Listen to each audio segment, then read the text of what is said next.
Canadians want to know, are we in circles? Because when we interviewed one of the deputy chief and he said there is a barriers for the professional police forces and we cannot cross those barriers. In last, how this auto summit is different than previous two, which was a national level also. And in last auto summit, as chief mentioned, in last auto summit by the Peel Police, the CBSA was there, but they were not the participant in the discussion. They were there, they were watching what is happening, but they were not the participant. What is the outcome of today's auto summit? Were the politicians here? Because in Brampton, we have 5 members of parliaments, 3 MPPs, the councillors. Only one person who speaks loudly is Mayor Brown. Every time he was vocal, otherwise all the politicians, we never saw them in any of the media to come and discuss this issue. And thanks to Peel Police, who highlighted this issue day and night, and we salute our police officers because they are there for us. But where are the politicians and how can we control it? If Mayor Brown can make a video from Ottawa, promotional video even though, but where are the other member of parliaments or MPPs, and how police can cross those barriers to bring politicians on the board and do something? As Mayor said that 3 years for the scanners coming is not the solution. Either Mayor or Deputy Chief can answer, or Deputy Chief. Thank you. Just to say, it was heartening to see Minister Varani here today. He's the Federal Justice Minister. And also Michael Kersner, the Solicitor General, has been very active on the file. I would say in 2022, the government was absent from the conversation. That's not the case today, so I don't think we're going in a cycle. I think this is positive that we have all the key partners at the table. I think the question now is there the urgency to accept the solutions that law enforcement has recommended? And if I could, I want to thank you for the question, because I think you hit it right on the head. And we don't want to go around in circles. I said during the conference, one of my phrases over the years is, I hate wasting people's time, especially my own.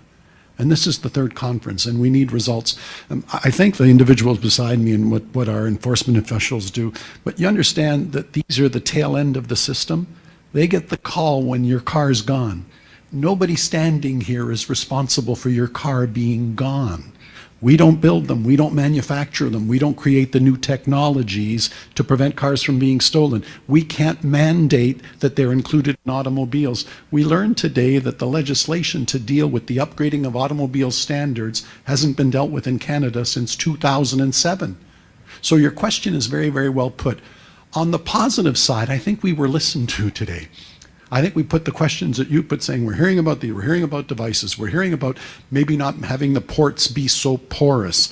Mayor Brown has led the charge, as you quite rightly say, on what should be done and what we can do and some of the low-hanging fruit. And so on behalf of the organizations and the people that are here today and who they represent, we're doing the best we can, but you're calling us after the dike is broken. And we need their help to repair the dike, and I put Mayor Brown at the vanguard. The ministers were both here. They're listening. They have come a long way, but we still have a way to go. Thank you very much for your question. Follow-up is, hello. Yeah, follow-up is for Chief from Toronto. Officer Jeff Northrop, the person who was involved, he's out on bail. Being a police chief, we salute all police officers because they are there for us, saving us day and night.